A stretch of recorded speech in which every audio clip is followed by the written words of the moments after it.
A cruise line admits they forgot to tell their own passengers that their cruise had been canceled. We'll tell you about new positive COVID cases aboard Jewel of the Seas, and we discuss the special isolation area nicknamed the Red Zone by those aboard the ship. Princess Cruises takes on a new green initiative. Tropical Storm Peter could threaten the east coast of Florida. Plus, are you a solo cruiser? We'll discuss some great options for you if you'd like to hit the high seas all on your own. All this coming up on Midships.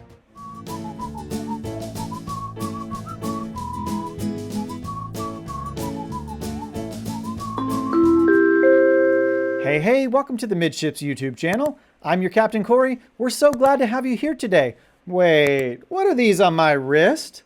I'm glad you asked. These are actually the anti-nausea travel wristbands that are part of our cruise swag giveaway package for this week. I realize I've never shown you most of the giveaway items outside of their packages, and since the winner will receive a brand new item, I might as well open these up and show you what's going on inside the box. So these are the anti-nausea wristbands. They've got this little pressure point inside built in. You put it on either wrist, and it really does help alleviate some of the feelings of seasickness. Now, of course, we're not just giving away the 4 pairs of anti-seasickness wristbands. We're also giving away this awesome cruise-approved power strip, and here it is right here. This is from Cruise On. Comes with 2 USB slots as well as 3 additional US plugs. And I gotta say, this is quite a heavy-duty little unit. And for those of you wondering, yes, this is an LED light in here, and it lights up a nice soft green color. So if you'd like to be entered to win both of these prizes, please follow the link in the description below. If you're watching on your mobile device, I'll go ahead and pin the link up in this right-hand corner.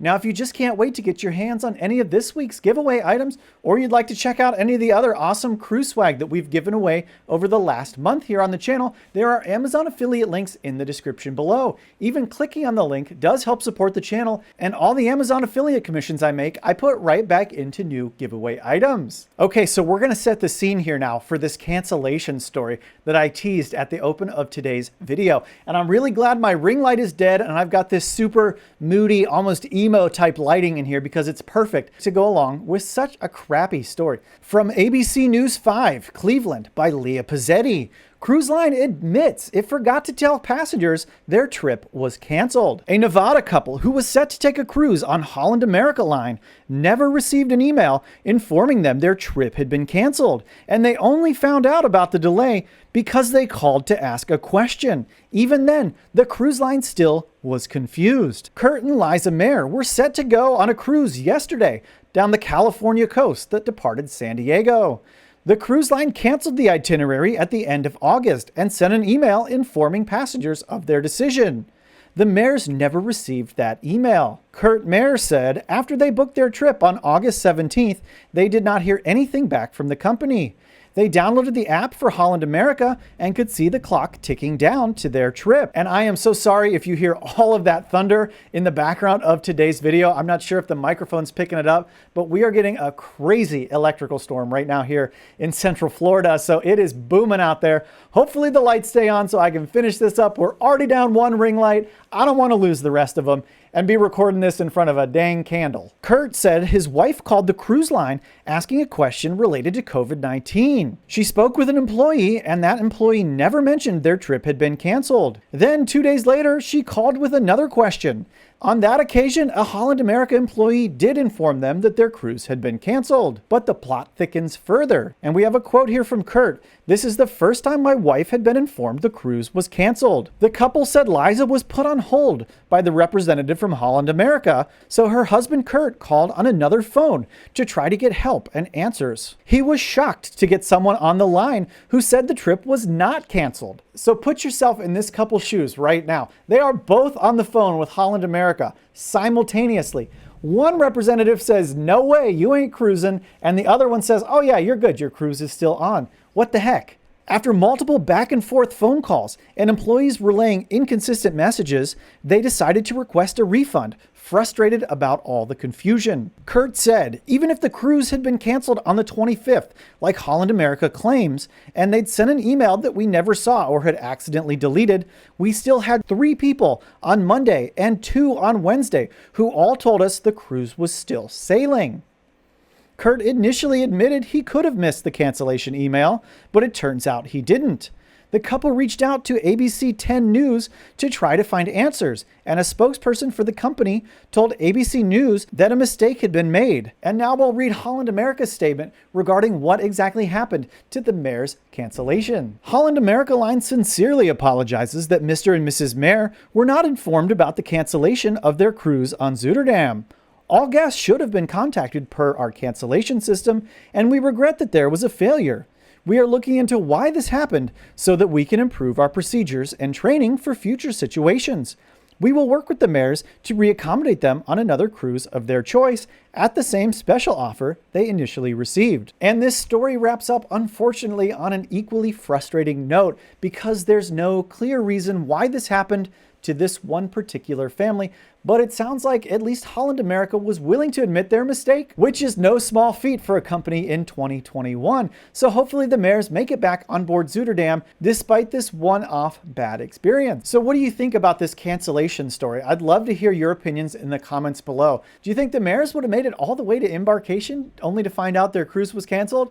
And how many of you would want to absolutely own this cruise line if this happened to you? So there's a few tropical depressions and tropical storms out in the Atlantic Ocean, and we want to take a look at one named Peter that hopefully is just going to curve off to the north and not cause any problems in this upcoming weekend for the Caribbean or the east coast of the United States. And I want to really quickly show you this. Here is where Peter is currently as of 5 a.m. on Sunday. Now, as you can see, Peter is moving west-northwest with a forecasted extreme turn to the north on Wednesday in the early morning hours. So hopefully this turn goes through as predicted, because if it doesn't turn till Thursday or Friday, we are then looking at a totally different situation out here in the Bahamas and the east coast of Florida and the US. So we're really hoping that Peter goes off and just up into the Atlantic and goes away. Now, if you're curious as to what the next named storm following Peter will be, that will be Rose, followed by Sam, Teresa, Victor, and Wanda. And there goes Midships with his amateur meteorology lessons once again.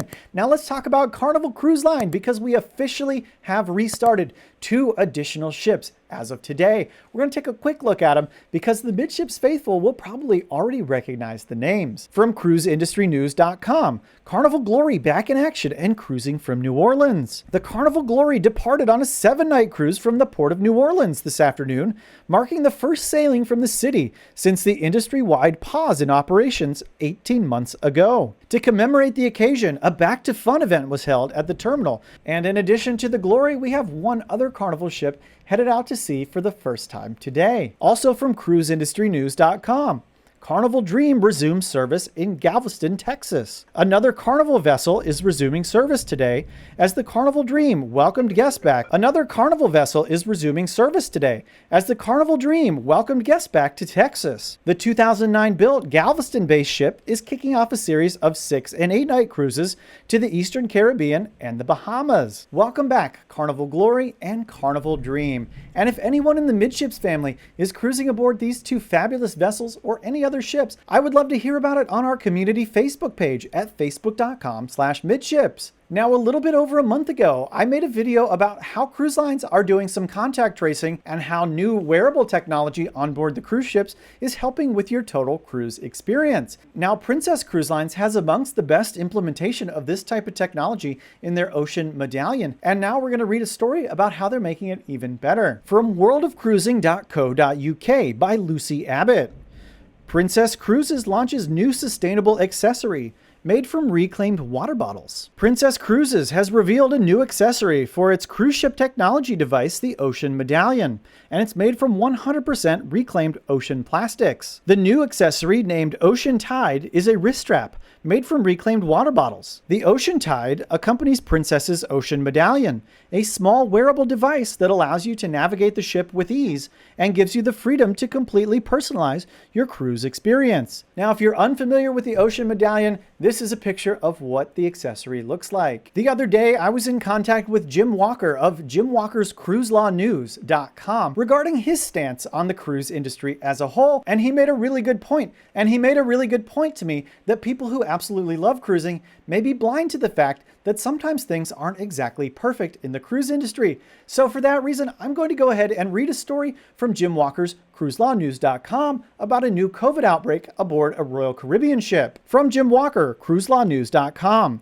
5 passengers test positive for COVID aboard Jewel of the Seas. 5 guests are positive now on Royal Caribbean's Jewel of the Seas, according to a reliable crew member who wishes to remain anonymous. This crew member is aboard the ship currently and is familiar with the testing of passengers and crew members. The infected guests were moved to what the crew calls a red zone for isolation on board the cruise ship.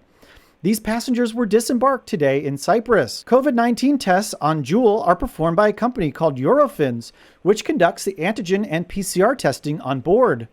The crew member explained that Eurofins usually performs tests on crew members on day 2 and 3 of a week-long cruise. Guests are usually tested near the end of the cruise. Virtually all cruise ships today are experiencing some number of crew members who test positive or some passengers who turn out to have the virus, notwithstanding the fact that they are already vaccinated. So that would be what we consider a breakthrough case.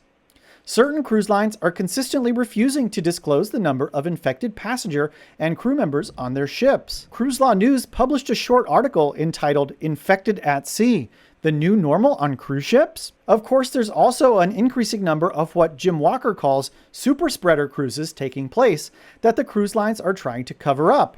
And Jim is calling the Carnival Vista last month a super spreader event, despite the fact that everybody catching COVID on board the Vista was fully vaccinated. Jim, I would challenge you on that point specifically. I don't believe it's considered a super spreader when people are vaccinated and protected against the disease. More recently, another spreading event happened aboard MSC Virtuosa over the course of the past several weeks. Now that one might have gotten a little bit more out of hand. Carnival Vista seemed like it was handled quite well, and most of the crew were back to work in a few days. Now the Virtuosa is a totally different beast from what happened aboard the Carnival Vista. Everybody on board the Vista was back to work in no time, whereas aboard the Virtuosa, we had all kind of confusion. The cruise line didn't want to test. They seemingly turned almost a blind eye to what was going on board their ship, which is not a great look amidst a global pandemic. If the infections aboard Jewel of the Seas involve the highly contagious Delta variant with an R0 as high as 7 or 8, each person infected is likely to infect 7 to 8 others. Whoa, that was some thunder. Did you guys hear that? The virus aboard Diamond Princess, in contrast, had an R0 of only 2. The Jewel of the Seas departed from Cyprus a week ago on September 11th. The ship visited ports in Greece, including popular stops like Mykonos and Santorini. Jewel of the Seas returned to Cyprus today. So as with all articles from Jim Walker's cruiselawnews.com, take them with a little grain of salt. In my opinion, Jim Walker is a little bit harsh on cruise lines and people who love cruising, but that's okay. We are all entitled to our own opinion. And my opinion is that despite maybe having a little bit of bias against cruising as a whole, Jim Walker does a good job at sourcing factual information. Have you ever dreamed about just taking a cruise all on your own? Solo cruising is a new thing, and it's getting more and more popular, so much so that the cruise lines are finally starting to take note. And I myself am guilty of doing this solo cruise. So I thought we'd take a minute and read a little bit more about which cruise lines have cabins that might be more friendly to this solo traveler. From thepointsguy.com by Ashley Kosiolek.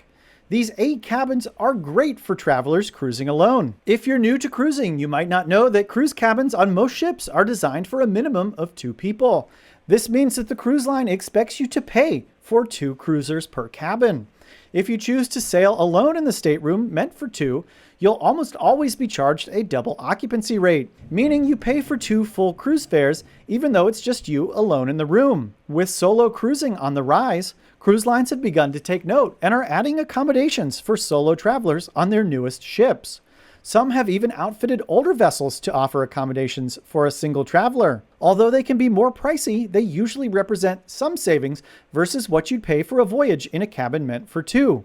These are the best types of cabins for solo cruisers to book across the major cruise lines. Royal Caribbean offers the most solo suites of any cruise lines, with about half of its ships offering the rooms. However, the most impressive are super studio staterooms with balconies. These can be found on board the following of the Seas ships: Anthem, Quantum, Ovation, Harmony, Spectrum, and Odyssey of the Seas. Cruisers looking for a bit more space on a line that falls between Royal Caribbean and Oceania will have luck on Celebrity Cruises' Infinite Veranda solo cabins.